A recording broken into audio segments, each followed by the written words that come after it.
आज आपको हमारा हॉल कुछ ज़्यादा ही ब्राइट नहीं लग रहा है? Yes, as we have our North Star in the hall, Princess Jahnavi Kumari. Come on, let's clap for Princess Jahnavi Kumari. And in her honor, we have some couple of lines. Vasudhaiva Kutumbakam, or the world is one family, is a core Indian value.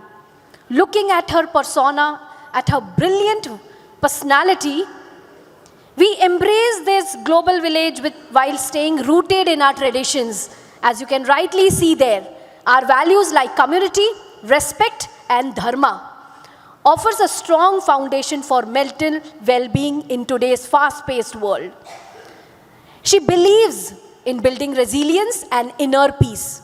By honoring our roots, we navigate the global landscape with a strong sense of self-protecting our mental health while living the spirit of a united world. So we're indeed honored to have her presence at Vidya Vaibhav International Conclave and Awards 2025. In today's fast-paced world, conversations around mental health are no longer optional. Ma'am, can we request you to be with us? They are essential. While the science and psychology guide us with evidence-based practices to build emotional resilience, our cultural roots offer us timeless wisdom, value, and traditions that nurture balance, belonging, and inner strength. Now, we would like to invite on the podium Princess Jahnavi Kumari. Let's clap for ma'am. Let's have a very beautiful session. Good evening, everyone. I'm very technologically challenged.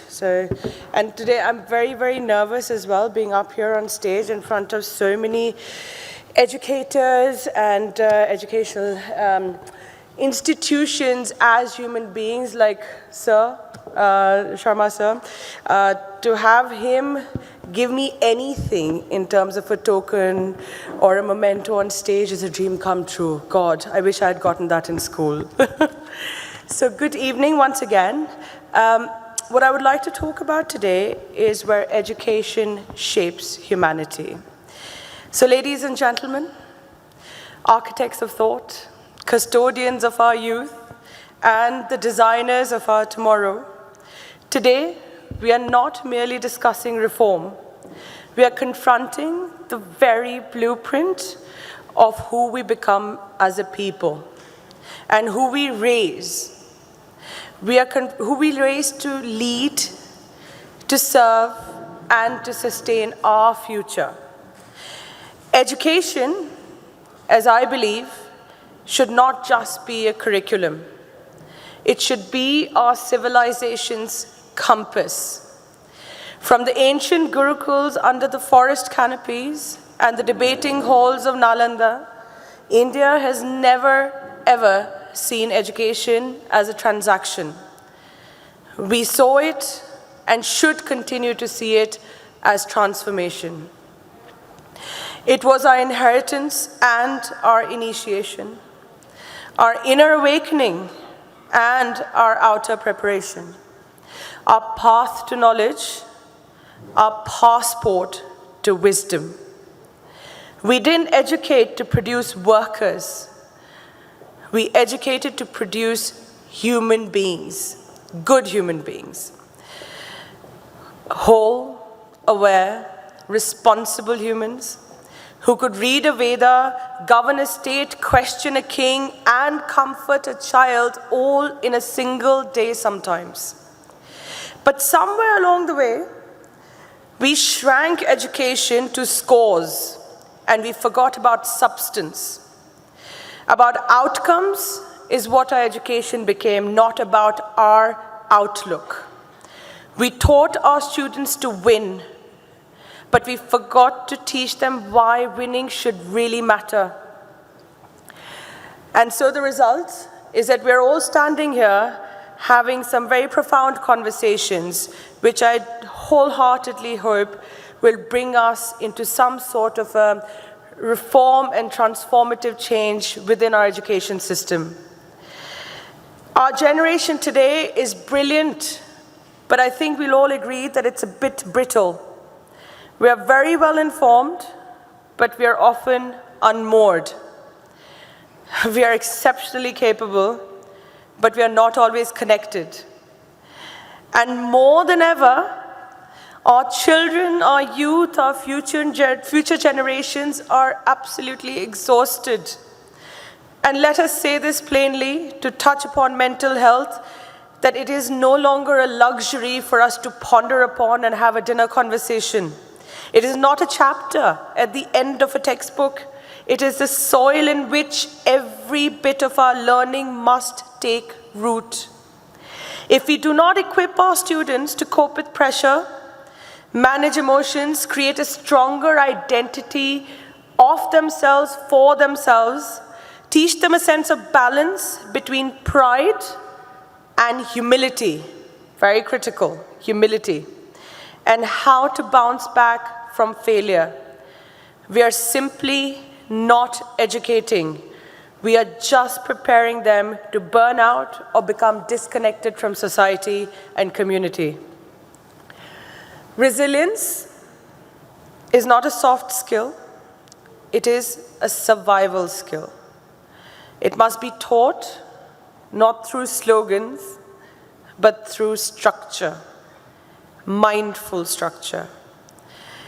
In how we give feedback, in how we identify dissociative patterns of behavior and address them, in how we allow space for silence, reflection, self-awareness, and healing, in how we respond to vulnerability with absolute strength and not shame.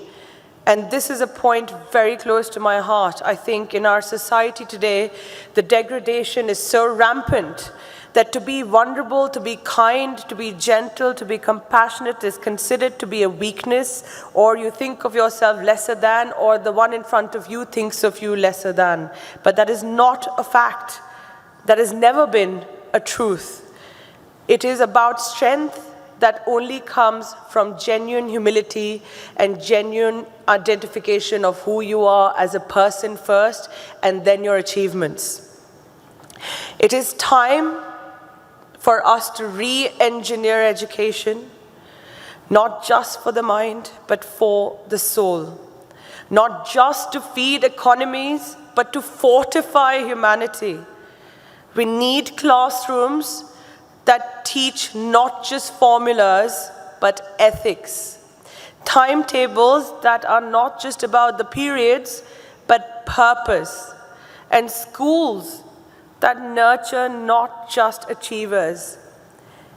But please pay attention to this last bit. And schools that nurture not just achievers, but citizens, collaborators, and conscious leaders.